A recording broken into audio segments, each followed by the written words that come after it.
Welcome to Unholy Inquiry, where each tale leads you deeper into a labyrinth of mystery waiting to be uncovered. This time, join us as we delve into Hercule Poirot and the Passenger Without a Ticket, a fan-crafted story that pays homage to the genius and sophistication of Agatha Christie's iconic detective, Hercule Poirot. We are thrilled to have you with us on this captivating journey. Share your thoughts, let us know where you're tuning in from, and if you spot any details we missed, your feedback is invaluable. Together, let's continue to shape even more thrilling enigmas. Chapter 1. The Train's Final Passenger. A sharp, horrifying scream sliced through the rich velvet atmosphere of the Pullman coach, causing the opulent passengers to freeze in their seats, their faces pale under the golden hue of the gaslit lamps. They exchanged fearful glances, the sound echoing into the corners of their shared luxury, while Hercule Poirot, impeccably dressed and precisely observing the scene, sprang into action, his heart thundering in a way that had nothing to do with the rhythmic clatter of the express train barreling along the rails. As he navigated the narrow aisle, fending off the prying eyes of horrified onlookers, Poirot's mind raced, activating his little grey cells, keenly dissecting the realistic yet unsettling tableau before him. The compartment door, partially ajar, revealed the outline of a man slumped against the plush seat, his lifeless eyes staring unblinking at the ornamented ceiling above. It was Horace Meldrum, a prominent businessman known for his ruthless dealings and connections to various unsavory characters. The air was heavy with the metallic scent of blood, the sharp realization that Meldrum had not simply been sleeping, but rather had been murdered in the heart of the train, with no apparent struggle or disruption among the startled passengers witnessing the unfolding tragedy. Poirot pushed the door fully open, stepping into the compartment. No weapon laid visible, no signs of a violent struggle. Meldrum's cufflinks gleamed in the dim light, untouched, betraying neither chaos nor hasty departure. The train's lurch that followed signaled moments of panic within the remaining passengers, but Poirot compensated with a sense of calm urgency, his presence creating order amidst the calamity. "Please," he exclaimed, his accent crisp and authoritative, "step back. Allow me to examine the situation." With an air of silence falling, he turned his gaze towards the three other occupants. Each one looked at him with a mixture of fear and suspicion. First was Lila Masterson, an elegant woman draped in fur, her eyes wide with the horror of sudden realization. Next was Mr. Gerald Waverley, a man of significant stature, face flushed, whose hands trembled ever so slightly, a mere detail, yet revealing under the watchful eye of Poirot. And lastly, a timid young executive, Timothy Hargreaves, whose stutter had already betrayed him as the train's nerves began to settle. The denials fumbled out of them like poorly rehearsed lines in a play. "I was in the dining car, I swear it," cried Waverley, breaking the silence. "Ask anyone." Lila, brushing a tear from her cheek, insisted she had been in her compartment preparing for the evening's gala, her lipstick smeared, an endeavor to impress her peers. Hargreaves, wringing his hands, claimed he was merely stretching his legs, lost in thought, but a quick glance at Poirot's penetrating eyes turned his declaration to mud. "A most disheartening spectacle it is," Poirot remarked, maintaining a steady tone. "And yet, I find it difficult to believe that you all so conveniently overlooked a crime happening in your midst. C'est la vie." He directed his focus back to Meldrum's body, torn notes clutched in his lifeless fingers. Flashes of vague shapes began to form in Poirot's mind, intricacies of motives and behaviors intertwining like ribbons before a bewitching masquerade ball.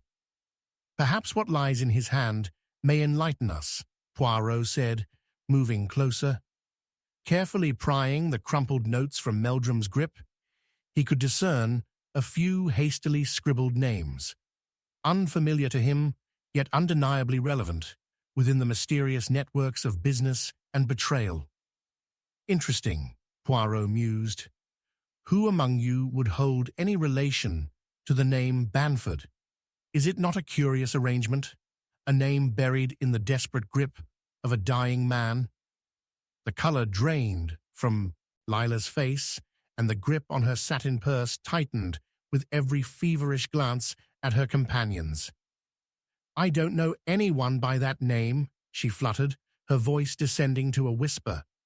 Hargreaves shot her an incredulous look, nicking her deceptive fervor with his own shadowy past.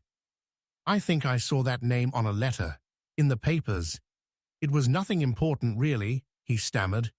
Yet Poirot could tell there was more simmering beneath the surface of the young man's frail composure. "Ah, but does it matter whether or not the name is forgotten? When we suspect," Poirot asserted sharply, leaning closer to each of them, piercing their facades with his iconic scrutiny. "You must understand that to have hidden your relationship or knowledge may speak volumes. Once we cast aside this veil of ignorance, perhaps we will discover the true motive concealed within the depths of your quiet hearts." In that oppressive silence, a sudden jolt of the train plunged them back into the depths of their collective fear. A moment later, as the whistle of the engineer echoed through the corridor, a muffled thud came from the adjoining compartment. Quickened breaths and whispers amplified the tension.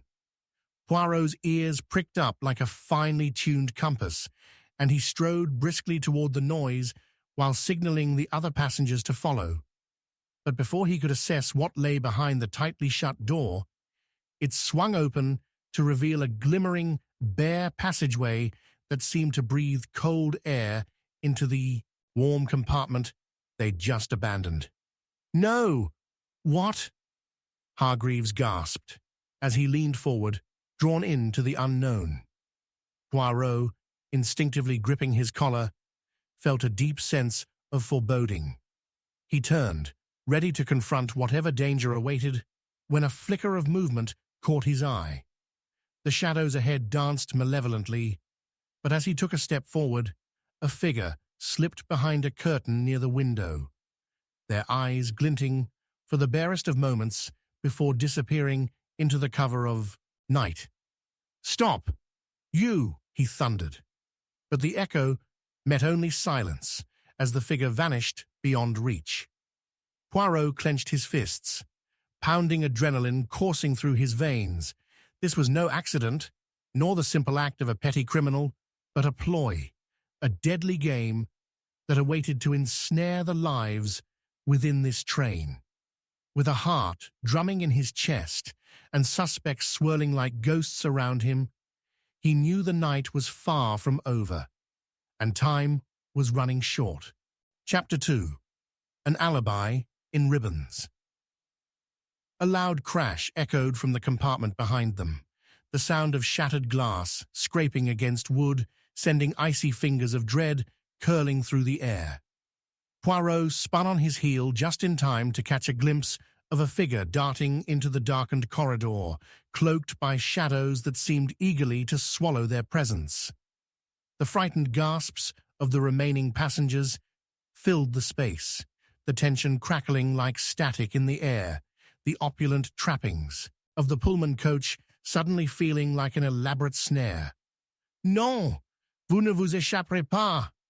Poirot shouted, racing down the narrow passageway after the spectre. His heart raced, not merely from the chase, but from the unsettling sensation that this was no isolated incident, but rather a key to a web of intrigue connecting each of them aboard this train. He turned a corner, eyes scanning both ends of the corridor, when a shrill scream pierced the tension, bringing him to a halt. "Mr. Meldrum!" cried Mrs. Masterson, her voice trembling, as she stood at the entrance to the dining car, an elegant yet chaotic figure in her fur-lined dress. "The window, it's broken. Someone was there." Poirot blinked slowly, uncertainty gnawing at his resolve. The broken pane glittered dangerously under the gaslight, jagged edges framing an abyss beyond. "There's more to this, madame," he replied, forcing his thoughts into order as he cautiously approached the shattered glass. "We must not hinge our fears on mere spectacles. Gather the others." As Lila's fragile nod accompanied the swaying of her luxurious silhouette, Poirot's sharp mind spun through the possibilities. Every clinking wine glass, every whispered conversation might contain fragments of truth, building a mosaic layered in lies, deception, and unacknowledged pasts. Returning to the compartment, Poirot found the room heavy with uncertainty, his suspects ensnared in their fear. The once sumptuous upholstery, now befouled by the spectre of death, bore witness to the psychological unraveling taking place around him as he took his place among them. "Allow me to indulge in an inquiry," he said, his voice calm yet commanding. "We are enveloped in the fabric of speculation, yet I sense threads unraveling. Let us begin with these delicate intimacies, shall we?" His eyes flitted between Waverley, Hargreaves, and Lila, each shifting under his gaze like dancers caught in the spotlight of a spotlight. Mr. Waverley, impressive, yet visibly shaking, trembled as he spoke. "I was in the dining car. No one can accuse me. You can ask the waiter." His indignant defense ricocheted against the walls, each word laced with a mixture of fear and indignation. "He will confirm it. I am innocent." "Ah, but what can truth awaken beneath the layers of chaotic emotion?" Poirot pressed, leaning slightly forward, every word a probe. The easy dismissal of the truth in Waverley's voice stirred Poirot's intuition. He turned to Hargreaves, whose fingers twisted nervously at the ends of his jacket. "Timothy, my young friend, what of your anxious fidgeting? You are, how do I say this, unsettled." Hargreaves's breath quickened, his features gaining a nervous sheen. I was just thinking." I stepped into the corridor to clear my head. The sudden tension, it was much too much. The young man's stutter revealed an urgency that was out of place. His eyes darted to Lila as if seeking solace, yet finding only shadows of her apprehension. "Lila," Poirot said, now giving her his full attention, "you have not yet shared your alibi. A lady's graces may hide secrets." The atmosphere thickened with suspicion, her composed facade cracking under his scrutiny. "I was preparing for the gala, as I said," she interjected defensively, her eyes narrowing. "It seems to me your inquiries would benefit more from finding the culprit than through insinuations." But Poirot, that indefatigable investigator with his little grey cells, picked up on the subtle tremor in her voice. "And yet I wonder, what is this?" he continued, gesturing toward her hand, where an exquisite crimson ribbon draped delicately from her clutch. It gleamed under the lights, its vibrant hue a stark contrast to the sombre ambience of the compartment. A ribbon such as this, charming, but does it perhaps recall a tailor or a dressmaker of some renown? "Certainly not. It's merely a fashion statement," Lila retorted, her voice wavering with intensity. However, as she grasped the ribbon tighter, a glimmer of fear sparked in her emerald eyes. "Really?" Poirot challenged her, stepping closer, the tension thickening. "Yet I cannot ignore that you exhibit symptoms of anxiety, despite your assertion of fashion. A common trait, I assure you, of those who hide a deeper truth. Does this ribbon belong to a dress made for someone special? A muffled cry echoed from the adjacent compartment, freezing Poirot mid-sentence. The urgency of the moment hung like fog in the air, thickening around him. Leela's face blanched as Hargreaves recoiled slightly, retreating into the plush corner of the seat, his eyes darting desperately from one to the other as panic tightened across the small space. "Stay here," Poirot commanded, his instincts flaring. "I shall ascertain the source of that sound." With cautious desperation driving him again, he pushed through the doorway, stepping into uncertainty. The corridor felt oppressive, walls closing in, as he forced himself to advance toward the stillness that had replaced the previous chaos. In the muted shadows, he heard the creak of floorboards and a fleeting whisper, a voice that curled like smoke through the air. "They cannot hide forever." The voice slipped beneath his ears, as shadows danced imprecisely against the sharply drawn gaslight. Poirot's pulse quickened. Something was seething just beyond his vision. In one quick motion, he threw open a door, only to find the compartment empty. The seats sat like abandoned sentinels, the air heavy with mystery. Poirot turned to retrace his steps, heart racing, only to find that the others had vanished. "Non! Where are you?" he called, pushing deeper into the emerging darkness and hopelessness. Anxiety clawed at him. The ceaseless sense of being pursued seeped into his bones, chilling him to the marrow. This would not end here, and as he cast about for the others, Poirot felt an unshakable certainty. He had stumbled upon a missing piece, one tangled in ribbon and deception, and it was far more than just a fashion choice. Chapter 3. The Mysterious Letter. A gasp carved through the murky silence, punctuated by a sharp clatter against the wooden floor. A glimmering envelope had slipped from behind the heavy drapery, landing at Poirot's feet. His heart quickened as he knelt. The unmistakable scent of extraordinary urgency clung to the crisp paper. As the candlelight flickered overhead, casting jagged shadows that danced devilishly, Poirot's eyes devoured the neat, spidery script that adorned the front, addressing it to the victim, Mr. Meldrum. "Père de la mort, il faut révéler." Running the words through his mind, he felt an icy prickle on the back of his neck, as if the letter itself were a whispering ghost from the grave. "Poirot, what is it?"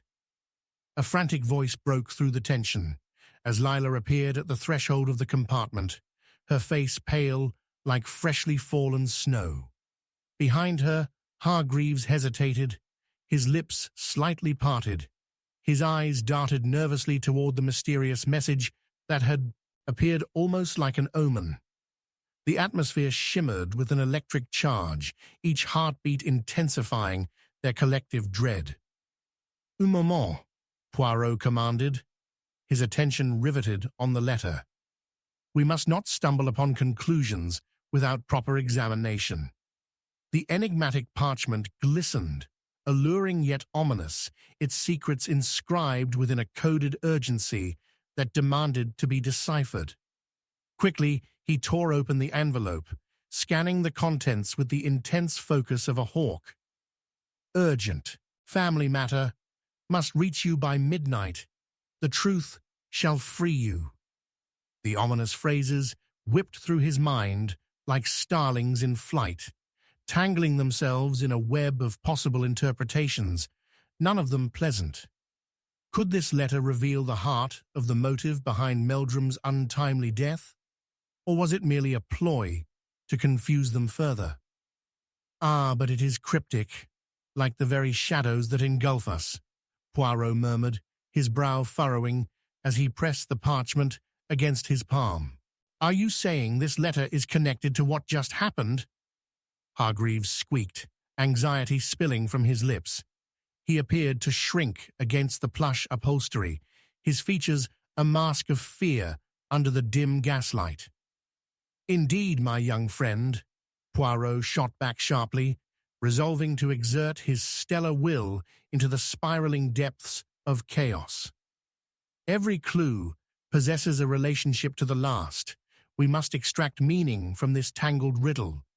What we have, you see, is the key to unlocking the motives buried in tumultuous hearts. His voice simmered with passion, even as the weight of melancholic inevitability hung in the air. But this letter was addressed to the victim, Lila murmured sharply. Why are we discussing it? Surely it can reveal nothing now. Her voice trembling, it seemed she focused on pretending solidarity that was teetering on fragile ground. Poirot's sharp blue eyes narrowed suspiciously, studying her. That may be so, yet therein lies the enigma. The urgency in the word suggests a matter that perhaps involves those closest. Could it be that such connections may echo in your actions, madame? He felt a gust of uncertainty swirl in the air, as beneath Lila's poised appearance lay the flutter of fear threading her nerves like a delicate lace. Now that you mention it, it's odd she brought her satin clutch on this trip. Something tells me there's more to it, interjected Hargreaves, spitting out the words with unexpected defiance.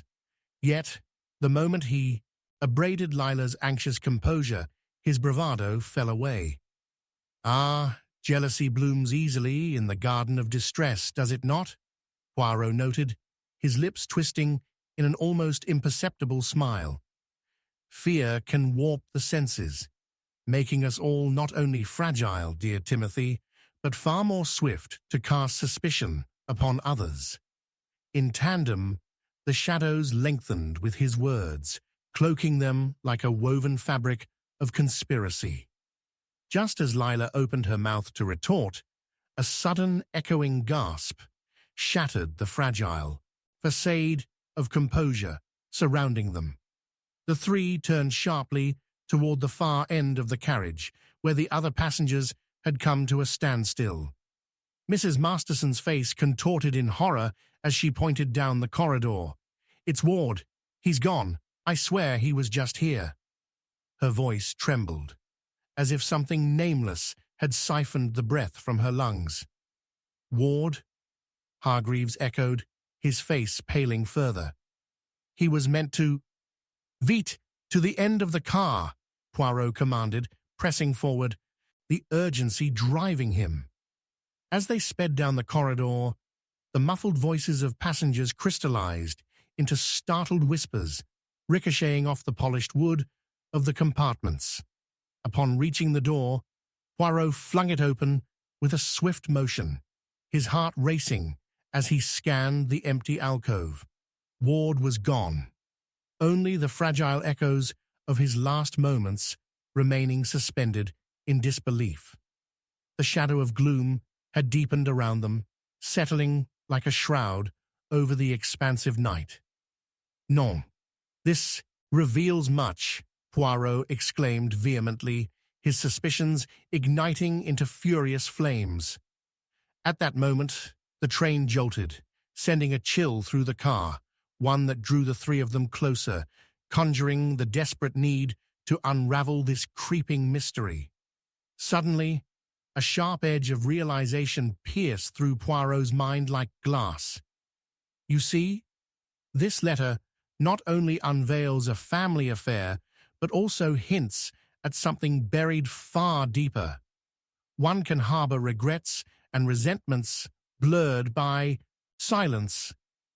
With that knowledge spinning in his grey cells, the train seemed to shudder beneath the weight of revelation, throwing them into chaos and foreboding.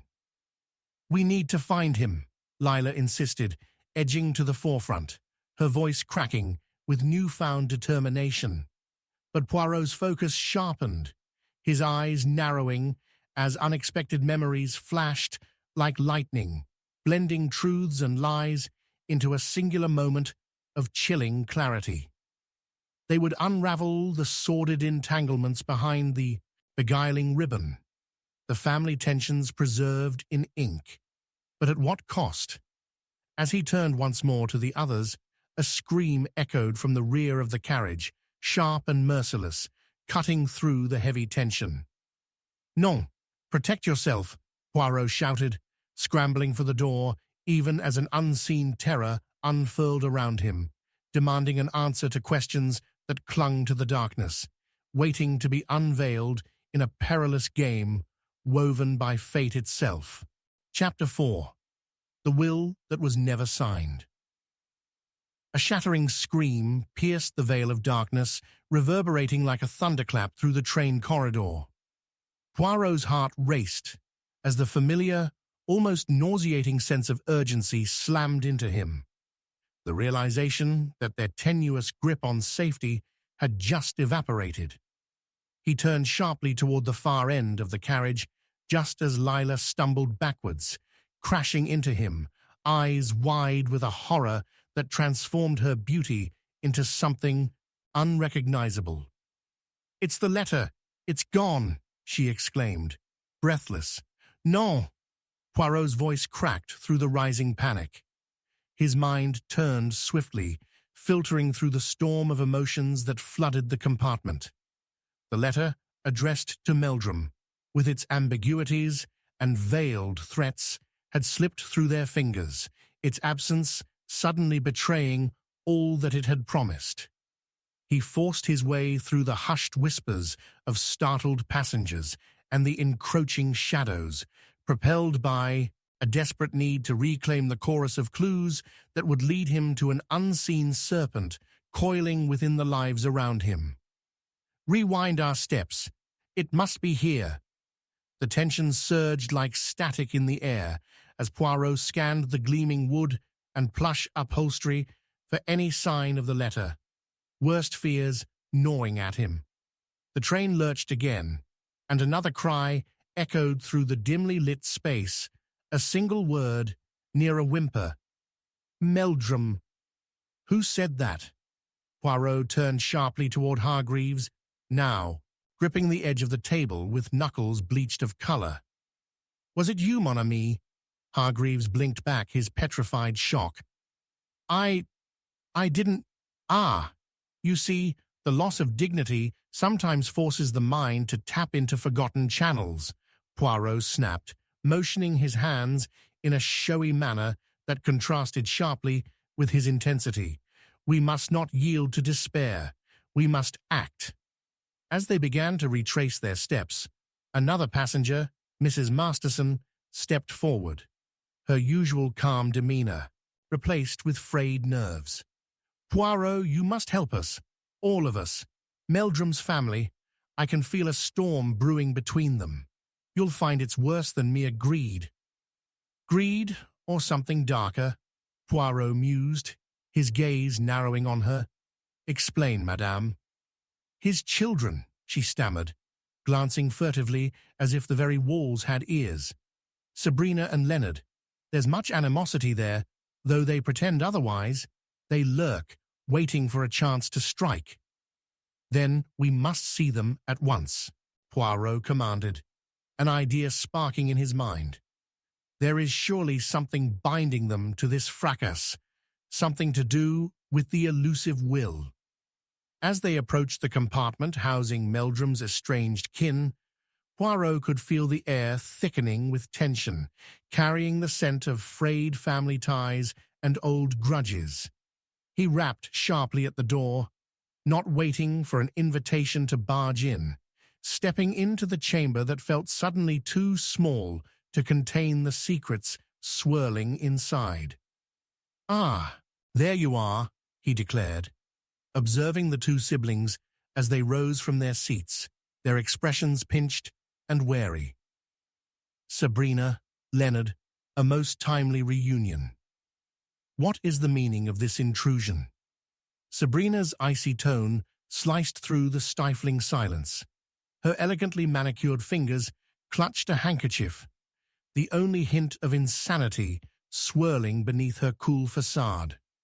Poirot allowed a measured pause before responding, peering deeply into both their eyes. "It seems your father's imminent demise may have cast a long shadow over your business endeavors, n'est-ce pas? Some may say it's a shame that certain documents were never signed." "What documents?" Leonard barked, an edge of alarm slicing through his voice, revealing a flicker of concern that belied his bravado. "The will," Poirot asserted, rising tension distorting their calm. "Rumor has it your father may have drafted a new one, a new will that would change everything." Silence clamped over the room like a spectre as the implications settled around them, like the chilling hand of fate. "Where did you hear such nonsense?" Sabrina shot back, her bravado failing ever so slightly as her eyes darted nervously to her brother. "From those who fear our revelations. Fear grips close to the heart, does it not?" Poirot continued, leaning closer, his voice a silken whisper, yet teeming with latent authority. "What if I told you that someone here among us is eager to supplant your claim?" Leonard stepped out from behind his sister, voice low yet charged. "Are you suggesting it was one of us who—" Before he could finish his thought, the train lurched violently, and with a high-pitched screech, the lights flickered out for a heart-stopping moment, plunging them into darkness. Poirot heard a frantic gasp, then the sudden crack of glass, shattering, followed by an echoing gasp from Leela. "No, stay where you are," Poirot commanded, but the shrouded darkness gave birth to chaos. Shadows erupted like a tempest. The scent of fear mingled with the metallic tang of broken glass. Just then, a woman's piercing scream sliced through the chaos, a voice belonging to none other than Mrs. Masterson. "He's taken it. The letter. The will. It's gone." With a shaky follow-up to the fading echoes of her desperation, Poirot surged toward the source of the chaos, his heart pounding in rhythm with the din of panic. Hargreaves stumbled next to him, horror blossoming on his face as he caught sight of the empty table where the letter had once laid. "Poirot!" Lila's voice cried from the depths of the tumult, mistrust lacing her tone. "Something is terribly wrong." A sudden low whisper tickled the air. A familiar taunt echoed through the looming abyss. "They cannot hide forever." Horace Meldrum's voice, still echoing from beyond the grave, coiled into the frenzy. Simultaneously, as Poirot squared his shoulders and plunged deeper into the onslaught of shadows, the terrible truth seized him. Some secrets refused to stay buried, and fraying ties might yet prove fatal. "Courage, mes amis!" Poirot shouted, steadied by a deep resolve.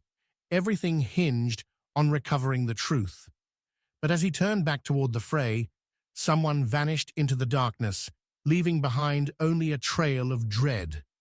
And just as Poirot turned to follow the ghostly figure, a sharp cry echoed once more, slicing through the veil of whispers, and his way forward was about to be sealed in an unbroken darkness of destiny. Chapter 5. The Vanishing Act. A gunshot rang out, echoing through the cramped confines of the train carriage with a deafening crack that obliterated the tension like a glass shattered on stone. Lila screamed, a piercing note of panic that resonated with the horror of the moment, while the other passengers erupted into a flurry of frantic whispers. Poirot, instinctively alert, found his instincts sharpened to a keen edge as he turned towards the source, a figure disappearing into the murky depths of the carriage, a fleeting shadow against the chaos unfolding before him. "Non! What has transpired?" Poirot shouted, his voice slicing through the rising tumult. A call to order amidst the eruption. The passengers crowded together, eyes wide, their faces a tableau of fear, suspicion, and disbelief. He recognized at once that this was no mere mishap. Something much darker lay afoot. "It's Hargreaves," a voice shrieked from the enveloping crowd. A woman's distressed tone, a collective gasp, swept through the onlookers, and Poirot's heart raced while he pushed towards the commotion. The sight that greeted him left him momentarily stunned. Just beyond the doorway to the next compartment lay Hargreaves, sprawled on the floor, his expression frozen in an unblinking stare, the barrel of a revolver faintly glimmering nearby.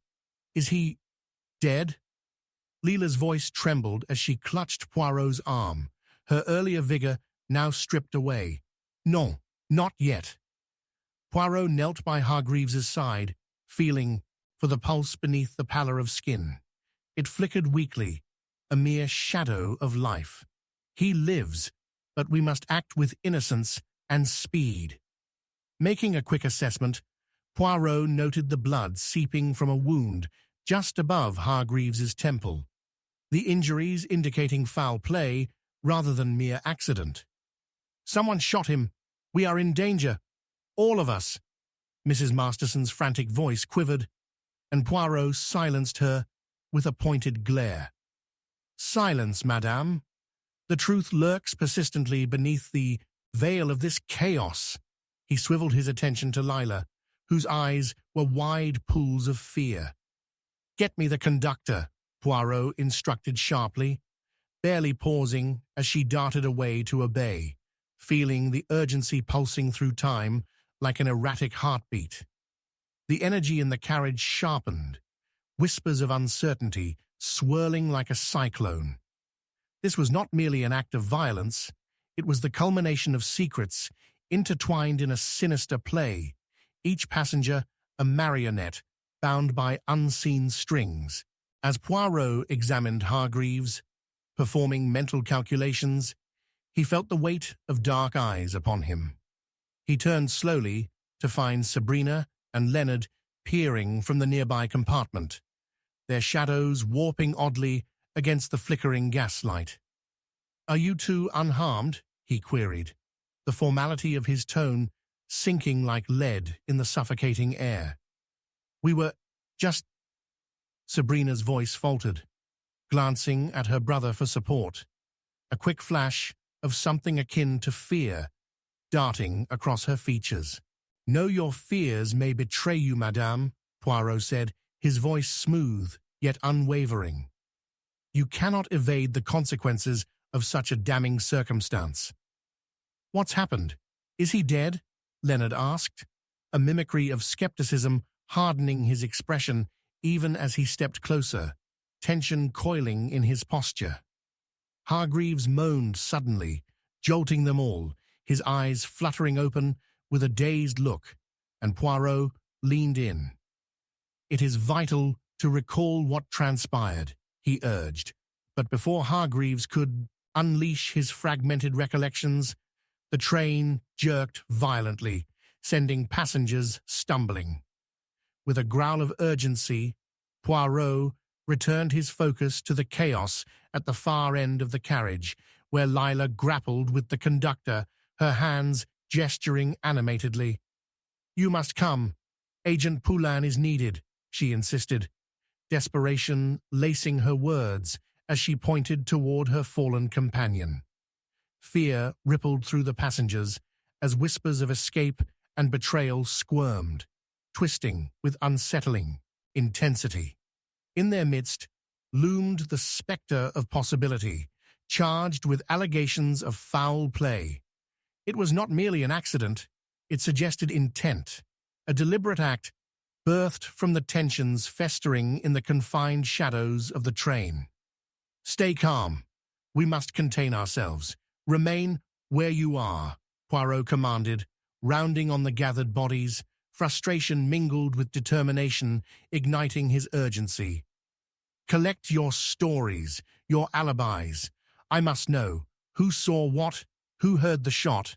A man stepped forward, his brow slick with sweat, voice tremulous.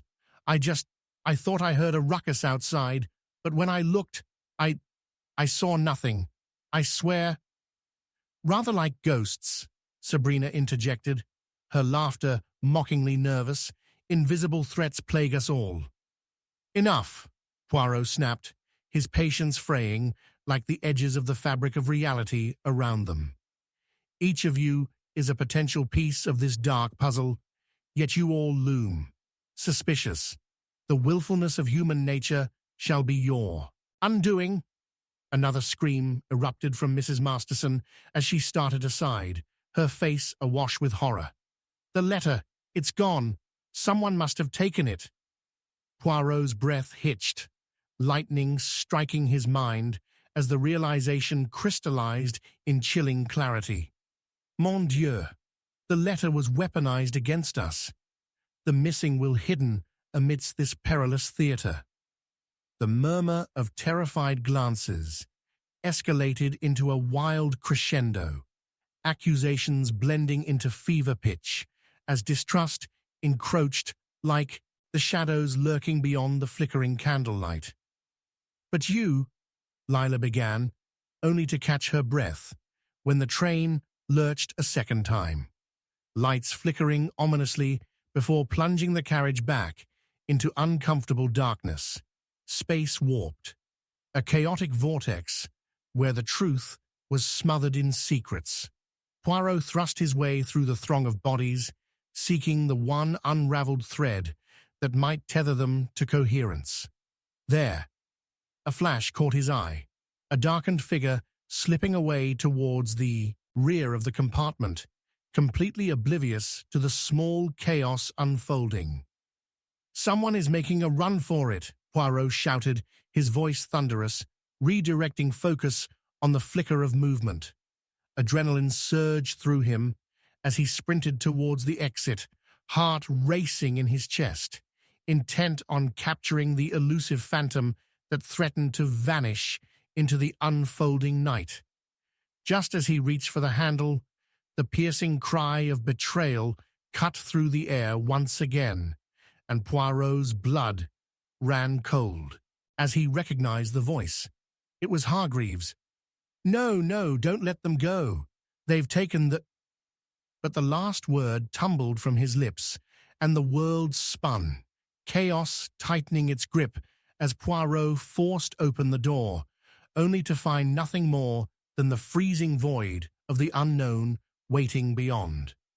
And in that very instant, the carriage fell silent, tension entwined with dread, as darkness enveloped Poirot, whispered truths suspended in the air like a phantom curtain on a vacant stage. An unshakable feeling clung to his spine.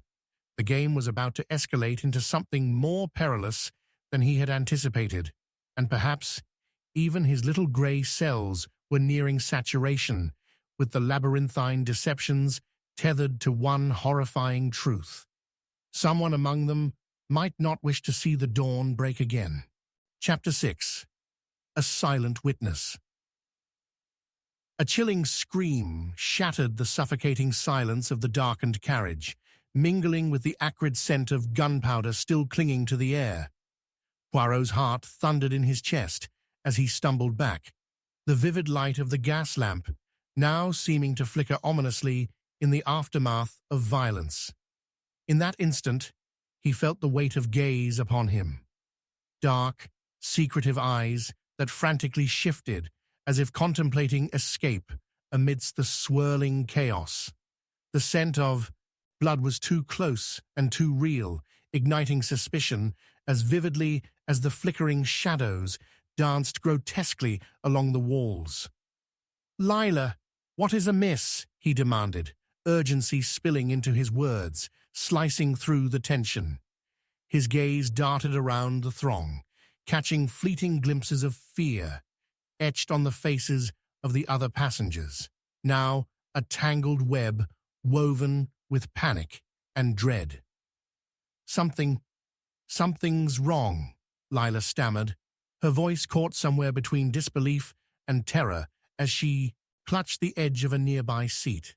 "The shot, It felt like it came from just beyond that compartment. "Regardez!" Poirot exclaimed sharply, pointing towards the narrow passage connecting the compartments. "One must examine the next room." Yet, as he stepped forward, an unsettling realization swept over him. Hargreaves had not only been shot, but the cold grasp of uncertainty now held a second, even more sinister dimension. "Leonard, Sabrina," he called, his voice rising above the cacophony. The siblings approached with hesitant interest, their features tinged with a veiled terror. "Tell me, did you see anything? Any person? A shadow, perhaps?" They exchanged a glance, uncertainty clouding their faces as they grasped for fragments of memory. "Nothing," Leonard finally blurted, eyes darting nervously. "I was preoccupied with the tension. Before the shot rang out—" "Of course the tension. We are all puppets in this clumsy play," Poirot interjected, irritation flaring momentarily, his mind racing through the potential narratives each passenger might weave. Who among them bore a motive that stemmed deeper than just greed or familial rivalry?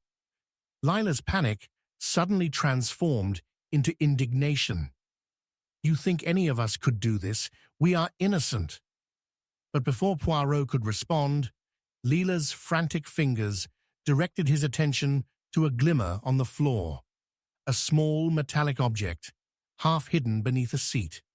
He knelt, stretching forth his hand to pluck it from its hiding place, revealing a button adorned with an intricate emblem, its design both unique and disquieting.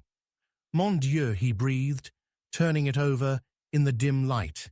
This symbol, it is that of the Order of Antiquarians, a society shrouded in secrecy and allusions to nefarious dealings." "Do you mean to say—" Sabrina's voice trailed off, her brow furrowing in dawning comprehension. "Hargreaves had affiliations with them?" The implication hung heavy in the air, laden with suspicion that could suffocate. "A witness of sorts," Poirot murmured, loosing his grip on the button slightly. "A silent witness to the interactions of men far darker than any blood feuds." Mrs. Masterson's eyes widened in horror at this revelation. "But surely no one here would dare. They wouldn't kill simply for old alliances. It's—" "Lies can fester, madame, much like an infected wound," he interrupted, glancing up sharply to survey the rest. The passengers had converged, the ambiance thickening with their collective fears. Whispers, entwined like snakes, apprehensions darting from one end to the other. Each seemed to have an inkling of dark knowledge, yet none wished to unleash it. Lila stepped forward, arms crossed tightly beneath her bosom as if shielding her heart from invisible arrows. "But none of us truly knew Hargreaves. We only saw him as a vehicle for a hideous agenda. To think he played anyone's instrument feels absurd, and yet—" "Absurdity breeds monstrosity," Poirot murmured. The button now felt like a ticking clock, suggesting with every second the urgency of unspooling truths hidden within this tangled web. "Look." Suddenly, all focus shifted as they turned towards Hargreaves, who had begun to stir on the floor. His pallor still ghastly, yet a glimmer of awareness returned to his eyes. "The letter, he gasped, each syllable punctuated by a rattling breath. "Mon cher ami," Poirot urged, leaning closer to catch the words. "Concentrate. What did you see? Who shot you? Was it a member of the Order of Antiquarians?" But before Hargreaves could respond, the carriage rattled viciously once more, the gas lamp's flames flickering like a tempestuous heartbeat, and in that disorienting moment, something unexpected happened. A shadow coiled around the doorway, gliding effortlessly like a wisp of smoke. "Someone's there," Lila shouted, pointing with a tremor in her voice. The crowd surged forward, craning their necks, silhouettes swirling into a frenzied mass. Yet just as they reached the threshold, the figure vanished. The train jerked violently, and the gaslight blinked out, plunging them once more into a suffocating abyss. Panic erupted, voices raising incoherently as shadows danced menacingly around them, a chorus of fear resonating through the dark. And in the thick of it all, the last thing Poirot heard was a whisper that pierced through the shouts, a hiss of betrayal in the pitch-black gloom. It was never supposed to end like this. The words rolled ominously around him, a reminder that amid the chaos lay a darker design, a schemer watching, waiting from the shadows they determined to escape. Poirot's mind raced, quickening under the pressure as he pondered what else lay buried beneath the surface of apparent innocence. A silent witness remained, revealing layers yet untouched. Power shifted ominously as unfathomable motives and hidden alliances threatened to shatter their fragile facade. The impending dawn felt unfathomably distant. He would need to act fast, for the night was teeming with both danger and revelations that could unravel everything thus far, as well as faltering lives hanging perilously in the balance. Chapter 7. The Confession on Paper. A sudden crash echoed through the cabin, a sound sharp enough to slice through the oppressive darkness like a knife, followed by the distinct, sickening thud of a heavy object hitting the floor. The gaslight flickered, and in that disorienting moment, Poirot's heart sank as he rushed toward the source of the sound.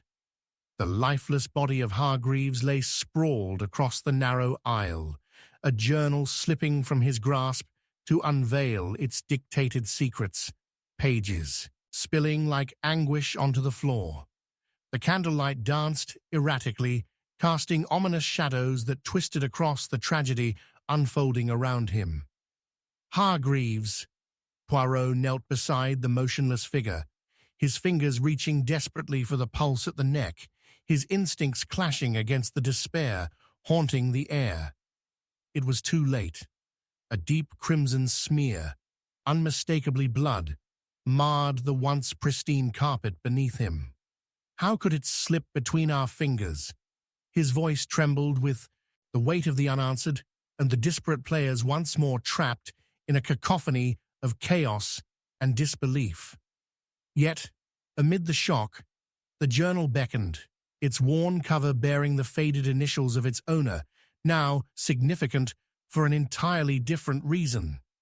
Lila stood frozen nearby, a hand clasped to her mouth, while Sabrina leaned forward, dread mingling with curiosity, brow furrowed as she attempted to comprehend the abrupt loss of the enigma that had just awoken with horror. "What is it? What does it say?" she gasped, breaking through the heavy silence clinging to the air. Poirot's fingers turned the pages, breath hitching as he skimmed the cramped handwriting that bled confessions into an unsuspecting void. Words of love, betrayal, and regret flickered off the paper, each sentence delicately woven yet painfully raw. "Oh, mon Dieu," he exclaimed as the swirling narratives blossomed into clarity, each line revealing a treacherous web that ensnared the occupant of the compartment long before the gunshot rang through the air. He has revealed much, but has he sealed his own fate with ink? Hushed whispers from the other passengers murmured around him, an undercurrent of suspicion creeping closer like the icy fingers of night. Leonard stared into space, a nervous flicker darting through his eyes, while Mrs. Masterson clutched her handbag as if it were the only salvation amidst the impending doom. "Is this journal evidence?" she stuttered, voice quaking. Poirot diverted his gaze to her, noting the tremor in her hands. Evidence must be weighed against intent. If Hargreaves feared for his life, would he not document the very threats whispering in the corridors of his world? His words hung in the air, writhing amongst the tension, as each passenger wrestled with their intimate fears entwined with unvoiced motives. Suddenly, a loud scream erupted outside, sending an icy shiver racing down Poirot's spine. "No, no, take care," he bellowed, instinctively rushing toward the door as Lila retreated against the wall, casting terrified glances behind her, eyes wide with uncertainty. "What are they doing back there? What do they mean to do?" she whispered, fear coursing through her veins. Yet, in that moment, Hargreaves's journal caught his eye again, a peculiar slip of paper nestled between the pages. Poirot retraced his steps, heart pounding. Prism-like reflections danced along the edges of the parchment, revealing a drawing sketched in adrenaline-stained haste. A map ? A path, perhaps leading toward the very heart of the dark conspiracy bubbling beneath their feet. "Lila, Leonard, Sabrina," he called, urgency propelling his words. "Come forth, we urgently require this chart." He held the journal high for all to see, veins thrumming with the thrill of discovery. Each confession, an avenue to understanding poise, faces that rear from the shadows. The very fate of us all rests upon uncovering the truth. Who penned secrets in blood? But as his gaze flitted across the faces of the gathered passengers, suspicion lay thick, entwined within entangled emotions born of isolation and deception. Lila's face flushed, fury brimming in her eyes like a tempest waiting to unleash. "He will not be characterized by a mere signature, Poirot. How do you know it isn't the poison of someone else's design?" The words struck hard, revealing the fissures of mistrust surging through each of them, buried resentment unleashed anew. "Do not be blinded by anger," Poirot replied, maintaining his presence, his intensity unwavering. "The truth shall unveil itself, my dear. There is a tale here, perilous and intertwined, that even the most astute masks cannot hide." Sabrina stepped forward, jaw set. Perhaps he wasn't the only one aware.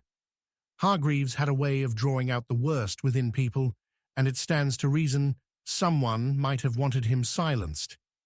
A volatile silence tightened around them, breaths mingling in anticipation, gathering in a cloud of fear that threatened to choke the atmosphere. Poirot's mind raced over the potential chasms forming between them, motivations reeling against the backdrop of surging tensions. Each confession, every whispered promise, these stand as testament. "Leila, you find contradiction in passion. Tell me, did Hargreaves love?" Tears welled in her eyes, a softness suddenly mired by a flash of anger. He spoke of love, but what did he know of true devotion? As the atmosphere thickened with unresolved longing, Poirot's thoughts burrowed deeper, layering the emotions held within the pages of the journal like shards of broken glass. A betrayal must echo. What if someone sought more than just a new dawn? Suddenly, the gaslight flickered ominously before plunging into darkness once more, the dread of the unknown suffocating. "No!" the others shouted, panic whipping through them. Once again, echoes of furious whispers tumbled around him. A cry resonated, gaining force until it unraveled into chaos. In the heart of that tumult, Poirot's gaze rested firmly on a shadowy figure that darted through the doorway, lingering just long enough to cast an accusing glance before it disappeared into the swirling night. "There," Poirot pointed, breathless, "that is the shadow. Someone is fleeing from their own deeds." The pages of the journal fluttered violently at his feet.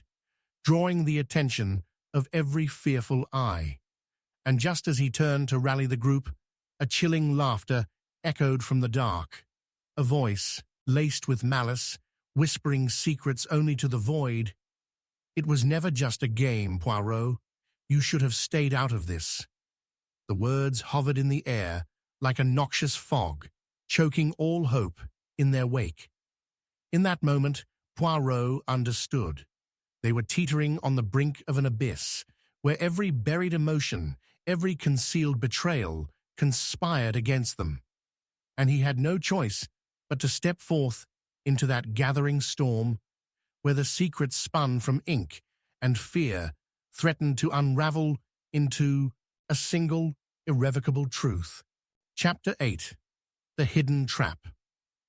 A blood-curdling scream ripped through the dining car, sharp and wild, piercing the tense atmosphere like a jagged blade. Poirot's heart lurched, instincts immediately igniting like a struck match. He leapt to his feet, the flickering gaslight above casting jagged shadows that danced hysterically across the room, reflecting terror in the wide eyes of the assembled passengers. There, against the backdrop of polished mahogany and fine linen, lay Leonard, his body convulsing, a twisted silver dagger protruding grotesquely from his side, glistening ominously in the light. The room spun into chaos, disbelief mingling with horror as gasps and cries filled the air, quickly escalating into panic. "Mon Dieu!" Poirot's voice cut through the frenzy, authoritative yet laced with urgency. "Clear the table," yelled Mrs. Masterson, scrambling to snatch her handbag, her visage pale as she cast fearful glances at the gathered crowd. Leela stumbled backward, her expression shifting from shock to realization, her hands trembling uncontrollably. "Leonard, it can't be," she gasped, and Poirot caught the flash of guilt that momentarily clouded her features, a flicker he could not ignore. "Desist," Poirot commanded, forcing calm amid the encroaching chaos. Moving swiftly, he knelt beside Leonard, eyes focused on the wound. "He requires immediate attention." A pulse beat weakly beneath his fingers, the life slowly slipping away. Leonard's eyes flickered open, glazed and frightened, pleading for understanding more than assistance. With gentle but authoritative gestures, Point instructed the others, "Do not scatter. We are not merely witnesses. We are entwined in a dark tapestry, woven tight with threads of vengeance." He turned his gaze back to Leonard. "Who did this? Speak to me." "Betrayal," Leonard whispered, blood pooling around him, pooling crimson like roses fallen to the earth. "They were here. The order." His voice trailed off, a gurgle of suffering intertwined with fear, and Poirot felt the weight of time slipping. He grasped his pocket watch, forcing away the rising panic. There must be no more victims, not while he still drew breath. A thought struck him as clear as a shot. This was no random attack. It was an ambush, a statement of intent from the unseen murderer at play, and if he could catch the shadow, he might yet snatch victory from grim defeat.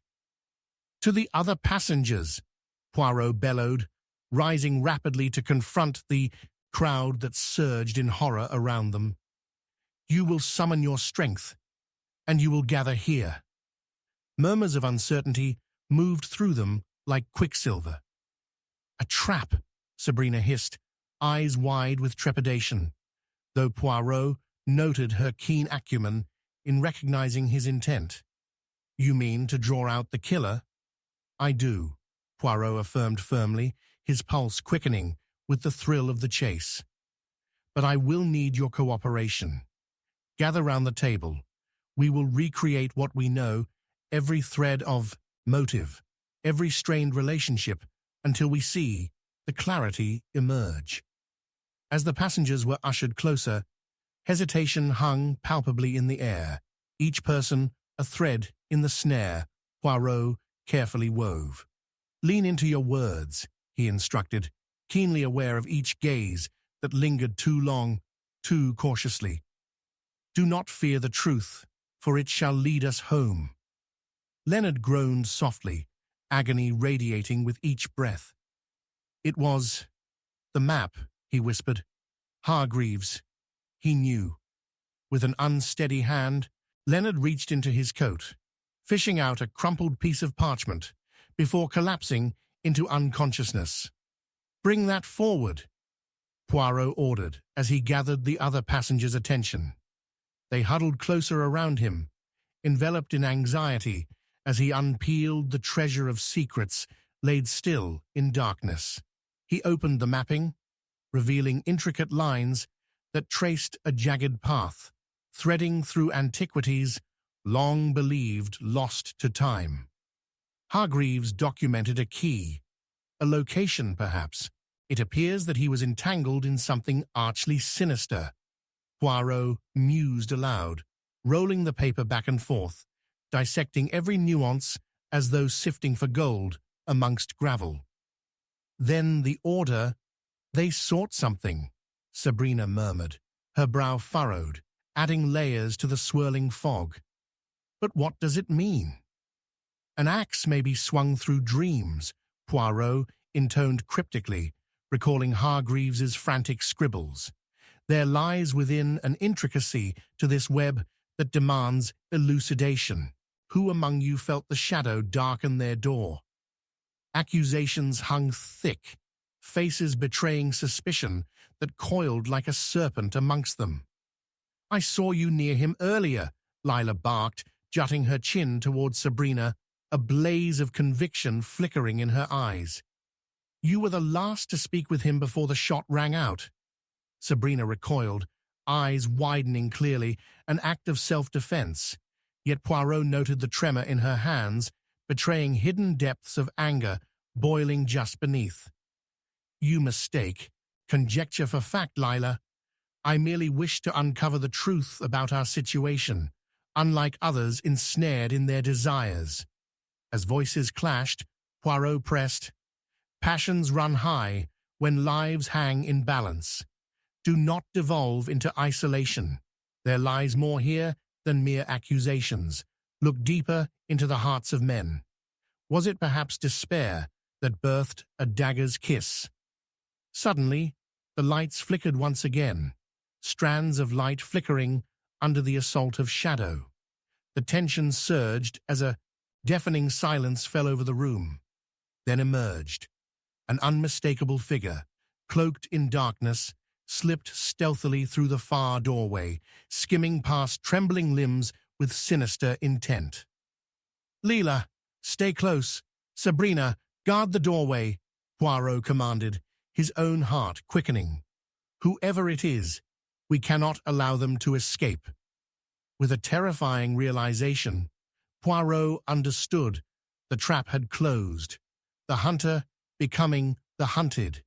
But in that very moment, just as he surged forward, a glint of cold steel caught his eye. A second dagger was hurled, spiraling toward Lila, who stood aghast with the very breath in her throat. "Watch out," Poirot implored, leaping to intercept the threat, the world narrowing in on the deadly spiral as everything else faded into obscurity. Would he reach her in time, or were they already entangled in a new sting of betrayal? The scales of justice would fall that night, and in the throes of darkness, the light of truth flickered dangerously close to extinction. Chapter 9. The Truth in the Shadows.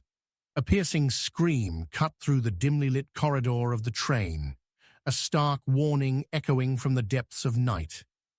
Poirot's heart slammed against his ribcage, a visceral alarm urging him forward as the metallic tang of blood filled the air. There, beneath the frail gaslight, a figure lay crumpled on the floor, a shadowy outline, caught in the pale glow. It was Lila, her hands clutching at her throat as crimson poured stark against her white dress. A dagger, embedded in her shoulder, glistening with a sheen of malevolence. "No!" Poirot shouted, racing to her side, the urgency of the moment catapulting him into action. Passengers gasped, their anxious breaths mingling with the palpable fear that suffocated the entire compartment.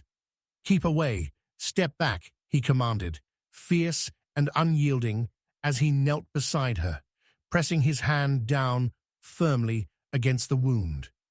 Lila gasped, her eyes wide, flickering with a blend of shock and betrayal. "It was someone from the shadows," she choked, blood trickling between her fingers. "Do not speak. You must conserve your strength," Poirot insisted. But Lila's gaze was already drifting, spiraling into confusion. He felt the machinations of doom, ticking like a clock. "The order," she mumbled, her breath growing weaker. "They knew." That final word hung in the air, heavy with meaning, an unspoken accusation, dancing in her shimmering brown eyes before they fluttered shut entirely. At that moment, an unsettling silence cascaded over the crowd, thick enough to choke the very breath from their lungs.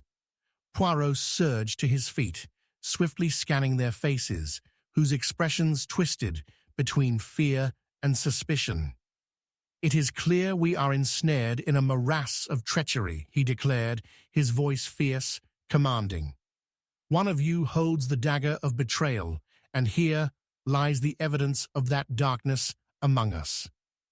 "Stop speaking in riddles, Poirot," Sabrina cried, her voice rife with exasperation. "We need to know who did this." Her fingers trembled, eyes darting nervously from one face to another. "Someone here has orchestrated every disaster. We must find out who." The tension in the air crackled like the impending thunder of a storm. Poirot turned to the group with intent, his mind racing as he pieced together the fragmented truths with alacrity. Leela mentioned the Order. What do we truly know about this shadowy organization?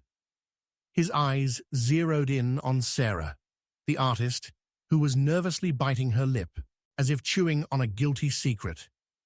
She should have been our ally," Sabrina sputtered, her tone an octave higher than usual. "I overheard her speaking with Leonard about plans, something involving a valuable piece of art." "Plans indeed," Poirot mused, leaning closer, catching a scent of fear and sweat mingling with the fresh blood that stained the carpet. Plans that may have put them in grave danger, and perhaps others too. Leela deserved what she got, Sarah spat suddenly, her voice, laced with venom, unconsciously edging backward as all eyes fell upon her. She was too reckless, always running her mouth about. Poirot raised a hand, interrupting. What lies in the shadows of the mind is sometimes darker than the night itself. He could not ignore Sarah's expression, a flicker of something, resentment or fear. "Have you met with this order?" "What do you know?" she retorted, a glimmer of anger in her eye that contradicted the terror rippling through her demeanor. "You think you can unravel this, but there is danger." A loud crash interrupted the charged atmosphere, and they all turned as the train jolted violently, throwing them off balance. "Stay steady," Poirot shouted, but the fear in their eyes mirrored the chaos outside as the train hurtled through the night, blurring the world into a smear of darkness. "No time for doubts. We must remain vigilant. Another attack could be imminent," he warned, his resolve fortified. Suddenly, a gust of wind swept through the corridor, causing one of the gas lights to flicker ominously. "Someone is hiding among us," Poirot declared, casting his gaze around the compartment. "Only the guilty hide in the shadows. Each of you must tell me your whereabouts since the knife was thrown. We must thread this needle together before we meet another tragedy. Poirot, you're overstimulating everyone, Sabrina murmured waywardly, her hands still trembling from the frenzy. There's fear here, but you can't just order them like sheep. We must be rational. Rationale? Poirot quipped, his voice infused with urgency as their surroundings darkened again, the gaslight flickering uncertainly, a reflection of the very souls before him. In chaos, anger breeds truth. Speak now. If you fear to speak, I assure you, the consequence will only grow more dire. As the passengers started to enlighten him of their whereabouts, Poirot could practically hear the cogs turning in their minds, a symphony of lies from the depths of despair. He felt their secrets, weighed their hearts stripped bare beneath his scrutiny. Yet in that intensity, he caught movement out of the corner of his eye, a fleeting silhouette threading through the shadows at the rear of the compartment, weaving into the chaos. "Stop. Stay where you are," he commanded, heart racing. But the figure melted into the shadows beyond, a ghost retreating into the escarpment, the very thing he had been hunting. A cry of alarm erupted from someone at the table, creating a break in the desperate silence as he realized. They had not merely lost Leela, someone knew just how to stage a diversion. "Close the exits," Poirot barked, feeling an icy chill creep upon him. "This is a maze from which our hunter will not emerge unscathed." He turned sharply to where the figure had vanished, adrenaline surging through him, a realization dawning amidst the tumultuous treachery unfurling around him. If the murderer from the shadows wishes to play, we shall redefine the rules. Gather around. Just as he prepared to summon the group, a sharp crack echoed through the narrow hallway, and the train lurched violently again. This time, a chilling whisper reached his ear, words menacing and low. "Is this the truth you seek, Poirot? Or would you rather remain blind to the darkness hunting you?" The shadows thickened as Poirot's heart raced. A piece of paper fluttered into view, caught in the breeze of urgency as it slipped past his hand. He snatched it mid-air, the words inscribed, revealing a cryptic warning. "They will come for you next." The threat hung heavily in the air, and Poirot felt the darkness coiling tightly around them, ready to strike again at any moment. Chapter 10. The Final Piece. A thunderous crash shattered the fragile silence, reverberating through the train carriage like an ominous drumroll heralding calamity. Poirot's heart raced as he spun around, eyes scanning the dim gaslight's flickering reflection on nervously clenched fists and trembling hands. The air felt thick, loaded with an unseen menace, as he caught sight of a figure, a shadow stalking the edges of the chaos, too quick to discern, yet unmistakably ominous. It darted toward the far end of the compartment before vanishing behind a curtain of darkness, leaving a lingering chill that settled bone-deep among the remaining passengers. "After them! Quickly!" Poirot shouted, the urgency of his voice slicing through the tension, propelling the others into reluctant motion. But as they surged in pursuit, the compartment's rear door slammed shut, the echo reverberating like a death knell. Poirot's mind raced, piecing together fragments of the evening. A dance of ambition, darkness lurking behind vague expressions, and now this final act of treachery. Someone among them was intent on ruin. "Did you see anything?" he snapped at the startled passengers, their faces a mosaic of dread and defiance. Sabrina clutched at the table as if it provided some sense of security, her usually bright eyes clouded with apprehension. I just saw a shadow, a blur. I didn't see who it was," she stammered, her voice pitched high. Fear can disguise the truth, mademoiselle, Poirot replied, his tone sharp as the knife that had claimed Lila. Do not let it blind you to your own perceptions. A cold bead of sweat trickled down Sabrina's temple as she glanced away, the flickering light above illuminating the quiver of her lip. Turning his attention back to the group, Poirot pressed on. Sarah, you called Lila reckless, did you not? What is the extent of your knowledge regarding her dealings? That's not fair, Sarah protested, defensive, retreating into the shadows of her own making. I said that in the heat of the moment. I never meant... Fear breeds confession. Poirot cut her off, locking eyes with the artist. What else did you hear? His words dripped with the essence of his relentless pursuit of truth, and the atmosphere crackled like a ton of iron about to break. Nothing, just whispers. Whispers about the order, but I didn't pay them much mind. I am just an artist. Such things do not concern me. But the tremor in her voice betrayed her bravado, revealing a deeper layer of apprehension.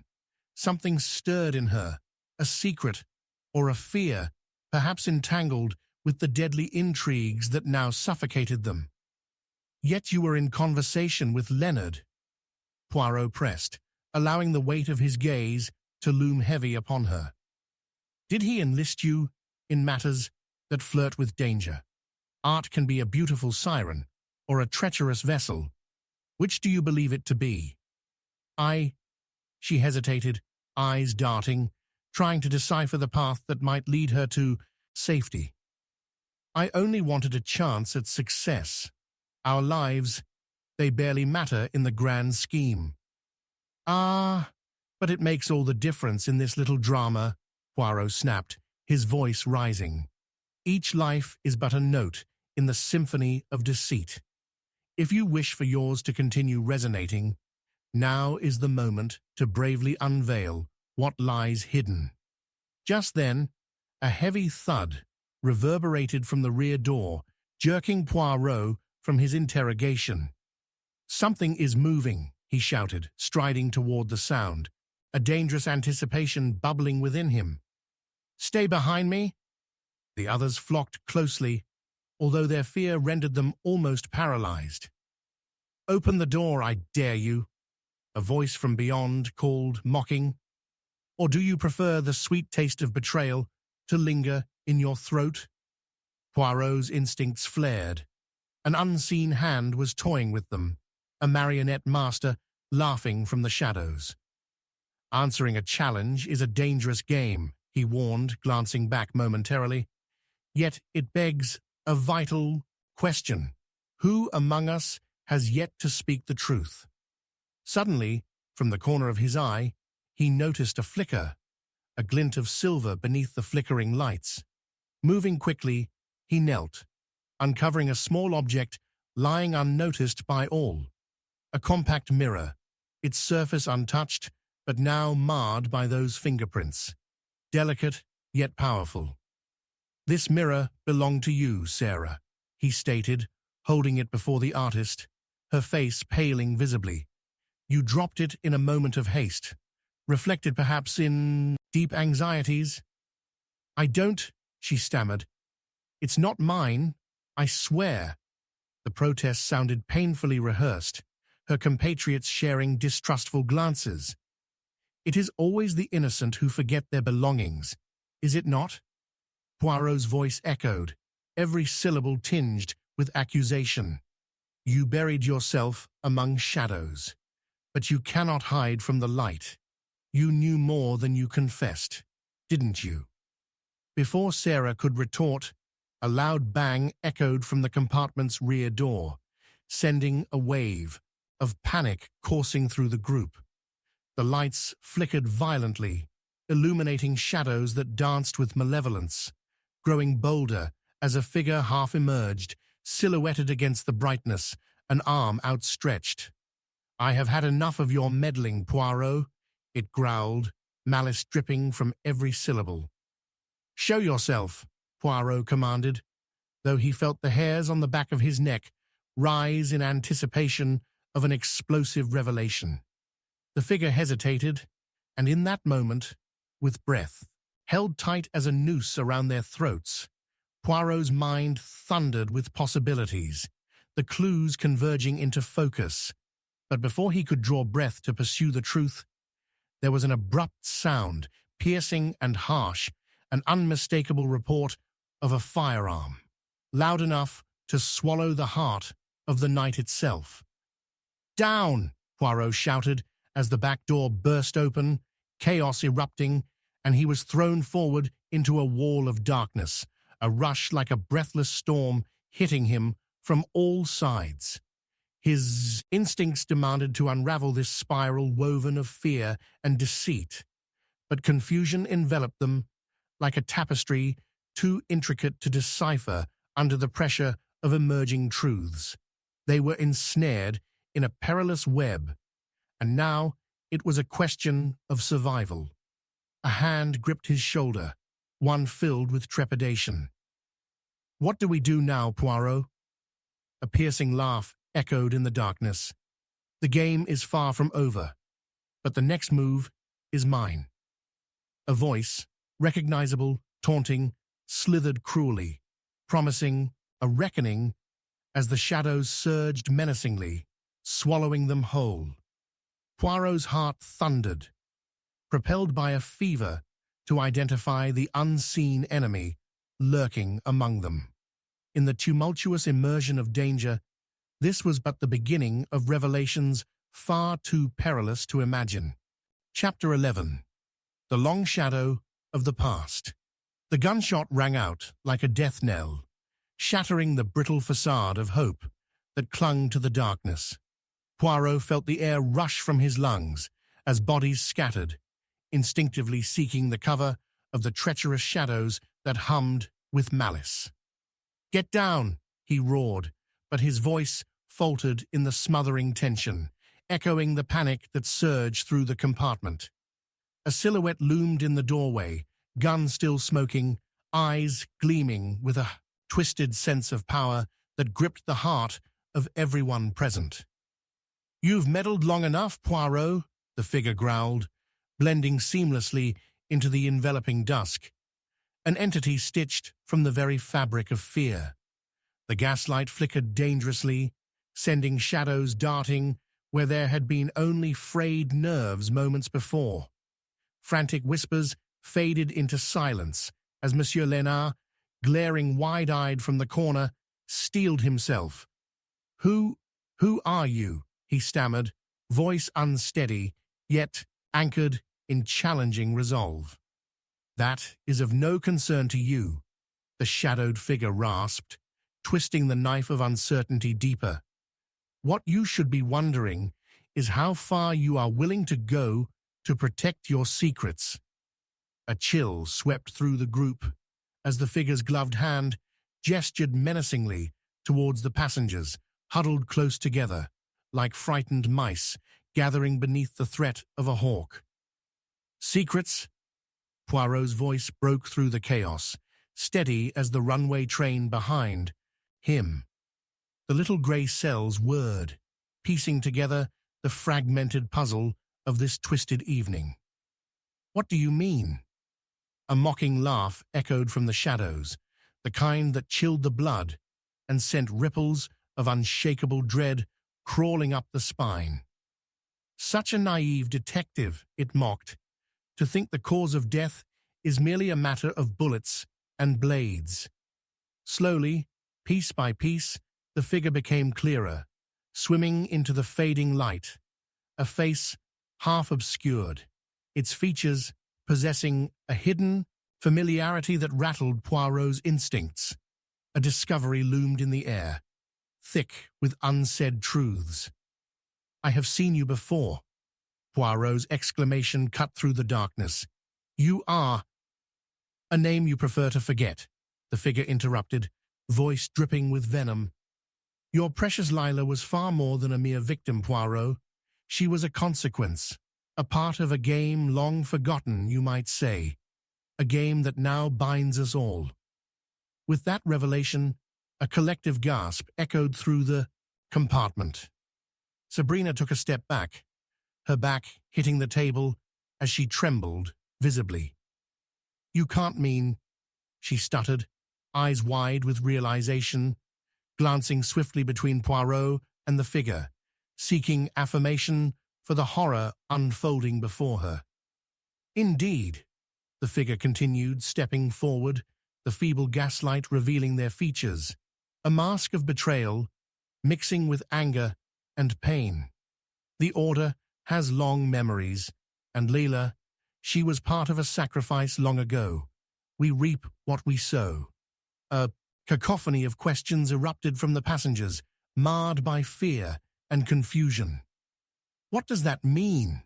Leonard pressed, his voice shaking, yet forced into a semblance of determination. "What did she do?" Poirot narrowed his gaze, absorbing the implications that cascaded about him. This was not simply a murder steeped in greed, but revenge, woven through the very fabric of time, one that sought to unearth secrets buried in the ashes of a tragedy long overlooked. "Perhaps it is time for one of you to explain the past." Poirot's voice dipped low, catching the tension in the air like a tightrope. The figure hesitated, flinching ever so slightly as a moment of vulnerability pierced through the bravado. "You think you know everything, don't you, Poirot? But there are layers to this tale that you have overlooked." In that instant, another shadow slipped into focus, a previously unnoticed presence. Sarah, who stood pale but fierce against her own fear, her expression wrought with guilt. It was never just about Lila's untimely demise, was it? "You were all involved," she exclaimed, the truth crashing over her like a tidal wave. "The Order's vendetta. Lila was to pay, but—" she faltered, breaths caught in clouds of unresolved fear. "But that's not the only secret we buried.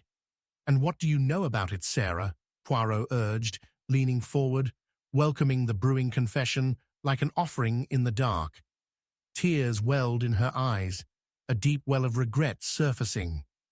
"I know it must never come to that. I can't. My brother, he—" She broke off, the words strangled by lost memories and the weight of burdens too heavy to carry. "Your brother?" Poirot's voice sharpened, senses pricking like needles. "Are you suggesting there is more to this tragic tale, an unresolved connection that binds you to the victim?" A vicious sneer from the figure caught his attention. "Enough of this. Your time is running out, Poirot." The gun shifted nervously from one hand to another, the tension taut, like a bowstring ready to snap. "Conceal your truths, and this will become far worse than it already is." "Reveal the sins of the past," Poirot demanded, watching every quiver, every fleeting glance among the group that had come into focus during this twisted game of life and death. "You cannot kill the truth. Not tonight." But the figure merely laughed, a dark mirth echoing as they took a step backward, the gun glinting ominously in the gaslight. "This isn't about truth. It's about survival," they hissed. "And you, Poirot, have made too many enemies."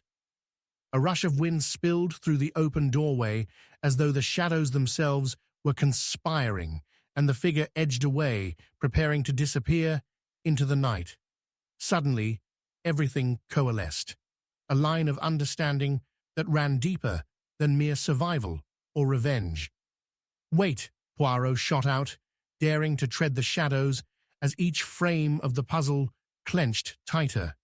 But before he could reach the figure, the darkness swallowed them whole, a fleeting apparition vanishing into the abyss, leaving only the lingering echo of a whispered threat. "You'll find your answers, and your reckoning awaits."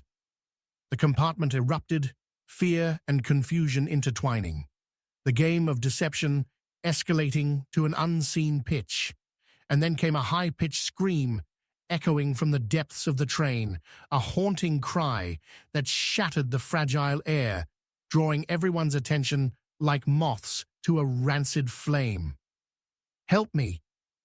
In that instant of chaos, Poirot felt the world tilt on its axis, drawing him inexorably towards the sinister heart of the unfolding conspiracy, the one truth he had yet to unearth, an answer yearning to be found before it snuffed out the last flickering breath of hope.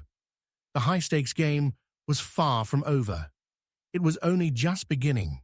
Chapter 12. The Secret Beneath the Surface.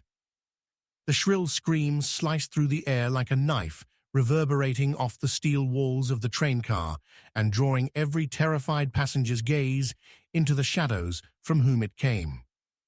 "Leela!" Poirot shouted, the name an urgent plea as his heart raced. The shriek wormed its way into the depths of his mind, where anxiety wove itself ever tighter. In that instant, a flicker caught his eye, a shadowy movement just beyond the flickering gaslight, and a desperate decision twisted within him like a taut wire ready to snap. Poirot dashed towards the source of the sound.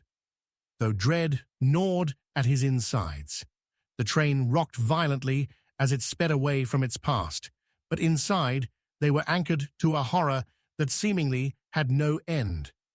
Around him, the other passengers hesitated, fear crystallizing their features, faces drained of color, as each grappled with their own demons. Poirot, propelled by purpose, focused deeply, his little gray cells whirring with anticipation. Shadows writhed, elongating and contracting in anticipation of bloodshed. Someone help us." The voice, high and scared, was softly pleading now, whispering through the crack of a door at the far end of the compartment, where darkness curled thick like smoke.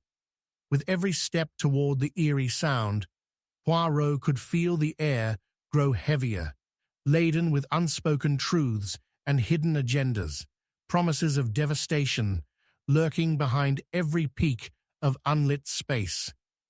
"Stand back," he commanded, positioning himself at the door, even as the reality of what might lay inside almost stilled his breath. As he swung the door wide, revealing a small, grimy storage room, the flicker of light revealed a sight that stole the breath from his lungs. Sarah, hunched over, struggling against something or someone, darkly obscured. The figure was shadowed, one arm raised as if to strike. In that chilling moment, Poirot's instincts ignited, and he launched himself forward, a living embodiment of untamed justice.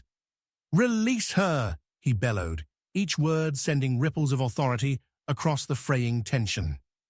The figure, startled, turned, and Poirot recognized the familiar contours of Monsieur Léonard's face, twisted in a rage that had gone awry. "You fool!" Leonard spat, his voice thick with venom. "This was never about her. You've ruined everything, Poirot." The outrageous passion in Leonard's expression seized Poirot. There was something desperate behind his madness, an urgency that concealed yet another layer of betrayal. "What are you saying?" Poirot shot back, his voice steady, though confusion whirled in the depths of his stomach. "What has this to do with loyalty or vengeance?" "Loyalty?" Leonard's laughter emerged, coated in madness, sending a chill ricocheting through the compartment. "You believe you can meddle in matters of blood? We are bound by the sins of our past, just as Lila was. Oh yes, she learned of the order. She was to be silenced. But you've become a puppet in a far greater play, Poirot. This is not your stage." Poirot's mind reeled, grasping desperately at Leonard's words as they slipped away like shadows at dusk. There was a weight behind his madness, a reason feeding the fire of his threats. And what does Sarah have to do with this twisted web? She is merely an artist, caught in the crossfire. Caught in the crossfire? Is that what you think? Leonard's eyes blazed, and anger tumbled into a chaotic snarl. Sarah knows too much. She is the key, Poirot. Blood ties. Her brother. A crooked grimace passed across his face, one heavy with regret, peeling away the facade of his madness. She could end this. She is just as deep in this mess as I am. After all, it was supposed to be her choice. Her choice? Poirot pressed, his instinct urging him closer. Curiosity and caution battled for control. Everywhere, deception cloaked the truth like fog over morning fields. What do you mean? Enough, Sarah rasped, her voice breaking, the fragile tension as she tore herself from Leonard's grip, her eyes wide and focused. I never wanted any of this. Lila was merely a pawn in our game, a game I thought I had escaped. It's my brother. She faltered, caught in a web of uncertainty. The brother you feared so much, Poirot interjected, straining to strip the layers shrouding her admission. What power does he hold? Why is he a part of this tragedy? The door rattled violently behind them, a desperate attempt to re-enter the fray of chaos, lurching closer as anticipation dripped like sweat through their veins. Stop, Leonard shouted, grabbing Sarah's arm once more. Stop digging, Poirot. You don't want to unearth the things that sleep beneath the surface. Why not? Poirot demanded, relentless, seeking clarity through the disarray. You think I fear the truth, Leonard? Yes, because the truth binds us all, and it reveals the end for someone here. He spat, his jaw tight, the gun visibly trembling in his grasp, feigned authority eroding like cliffs under erosion. If you dig deep enough. But suddenly, the compartment exploded into chaos. The lights flickered again, plunging them into a dance of shadows, and the door flew open, revealing the figure from earlier, backlit against the smoky haze. Enough of this, it growled, and Poirot's heart plummeted with the weight of foreboding.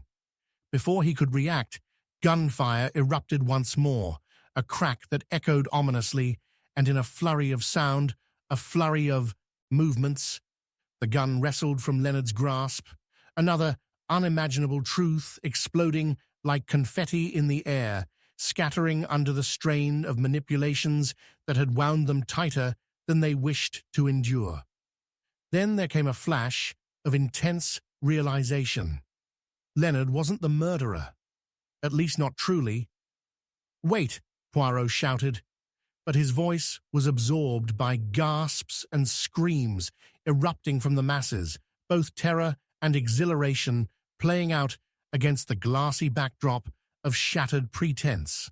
It's not about loyalty, it's the sacrifice you all made. The figure stepped closer, the tension of the moment like the tightening of a spring, ready to unleash chaos. And with Ithofrigale tied back, they revealed words long buried. You think you understand. This is not over. And in a triumphant flick of the wrist, they tossed something onto the floor, a letter soaked in blood, sending the gruesome declaration crashing over them all, a whisper of terror unleashed. Poirot felt the ground shift beneath his feet, a revelation looming. The night was not ending. It was just opening, peeling the layers of tragedy away. The mistress of the darkness had devoted herself to unearthing the past once and for all. There would be no escape.